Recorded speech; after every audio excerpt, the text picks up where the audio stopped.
আসসালামু আলাইকুম। যে যেখান থেকে আমার ভিডিওটি দেখছেন আশা করছি ভালো আছেন, নিরাপদে আছেন এবং সুস্থ আছেন।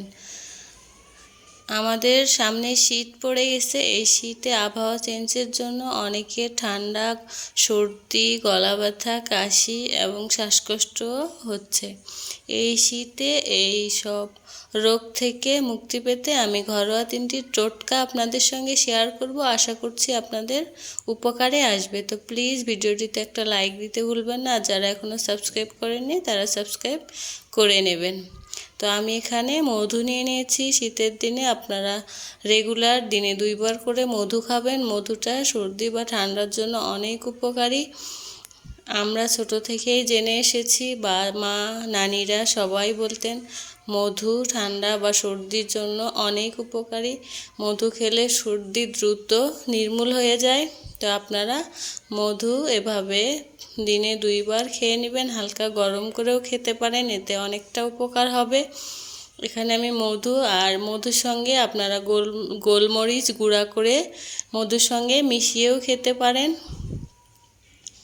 মধুর সঙ্গে গোলমরিচ গুঁড়া করে যদি আপনারা মিশিয়ে খান তাহলে আরও বেশি দ্রুত উপকার পাবেন। আমরা যখন সন্তান জন্ম দেয় বা সন্তান হয় সেই সময় মা, দাদিরা বা নানিরা এখনও এই গোলমরিচ গুঁড়োটা মধুর সঙ্গে মিশিয়ে বাচ্চাদের খাওয়ায়। এতে করে তাড়াতাড়ি সর্দি বা কফ তা দ্রুত নির্মূল হয়ে যায়। আশা করছি আমার এই টিপসটি আপনাদের অনেক উপকারে আসবে। এগুলো ঘরোয়া টোটকা, আপনাদের অনেক কাজে লাগবে।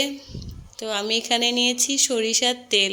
তেলটা অবশ্যই খাঁটি সরিষার তেল হতে হবে। এটা আমার সরিষা ভাঙানো একবারে খাঁটি সরিষার তেল। এই শীতে আপনারা তেল এই তো এভাবে হালকা গরম করে দিনে 2বার করে আপনারা লাগাবেন। বুকের, হাত পায়ের তালুতে ঘষে ঘষে ম্যাসেজ করে এই তেলটা লাগাবেন। এই তেল লাগানোর কারণে হাত পায়ের যে ঠান্ডা ভাবটা আসে শীতের সময় সেটাও চলে যাবে, এবং সর্দি যদি থাকে বা ঠান্ডা লেগে থাকে তাহলে দ্রুত এটা সেরে যাবে। সরিষার তেল সর্দির জন্য অনেক অনেক উপকারী, তবে আপনারা খাঁটি সরিষার তেলটা নেবেন। এখন আমার 3 নাম্বার বা শেষ টোটকাটা আমি এখন বলছি। আমি এখানে গোলমরিচ নিয়ে নিয়েছি, আর নিয়েছি হচ্ছে দারুচিনি, আদা আর 2 টুকরা হচ্ছে রসুনের কোয়া, আর 3টা হচ্ছে তেজপাতা। তো আপনারা এই লংয়ের বলটা ফেলে দিতে পারেন, আমি ফেলে দিব না।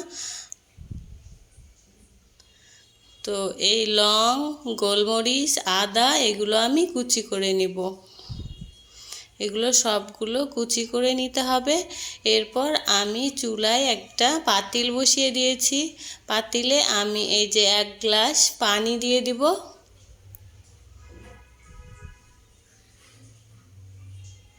পাতিলে আমি পানি দিয়ে নিলাম। এখন আমি যে উপকরণগুলো কুচি করে নিয়েছি সেগুলো এই পানির মধ্যে যখন বলক উঠে আসবে, অর্থাৎ পানিটা গরম হয়ে যাবে, এই তো বলক উঠে এসেছে। এখন আমি সবগুলো উপকরণ এখানে দিয়ে নেব। তো আমি সবগুলো উপকরণ দিয়ে নিলাম। এটা ভালো করে বলক তুলতে হবে, প্রায় 10-15 মিনিট, যেন এই সবগুলো উপকরণের নির্যাস পানিতে বের হয়ে আসে। আপনারা এটা দিনে 2বার খাবেন, সকালে এবং রাতে 4 মতো করে খেতে পারেন। এই শীতে আপনাদের কখনোই সর্দি হবে না। আর আমি যে 3টা টোটকা বলে দিয়েছি সেই 3টাই আপনারা করবেন, কারণ এই 3টা যদি করেন আর কখনো সর্দি লাগবে না। সর্দির হাত থেকে আপনারা রেহাই পাবেন। আর যদি গলা ব্যথা হয়, আমি এখানে একটু লবণ দিয়ে নিলাম, আপনারা লবণ নাও দিতে পারেন। যদি গলা ব্যথা থাকে তাহলে একটু লবণ দিয়ে নিলে গলা ব্যথাটা একবারে ম্যাজিকের মতো কমে যাবে। এই তো আমার এগুলো হয়ে গেছে। আমি এখন এই মগে এগুলো ঢেলে নিচ্ছি।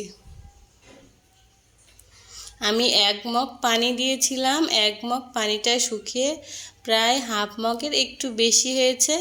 তো আপনারা আপনাদের পরিমাণ মতো এটা করে নেবেন, নিয়ে 2বার করে খাবেন। আমার এই 3টা টোটকা অনেক উপকারী, আপনারা দ্রুত ফল পাবেন। আপনারা কেউ বাজে কমেন্টস করবেন না। আমি বলে দিচ্ছি, ওষুধ তো আমরা খেয়ে থাকি, কিন্তু এই টোটকাগুলো আমরা যদি করে থাকি তাহলে আমাদের কখনোই সর্দি লাগবে না বা ঠান্ডা লাগবে না, কাশি হবে না। তো আপনারা ভালো থাকবেন, আমি এই কামনায়। আল্লাহ হাফেজ।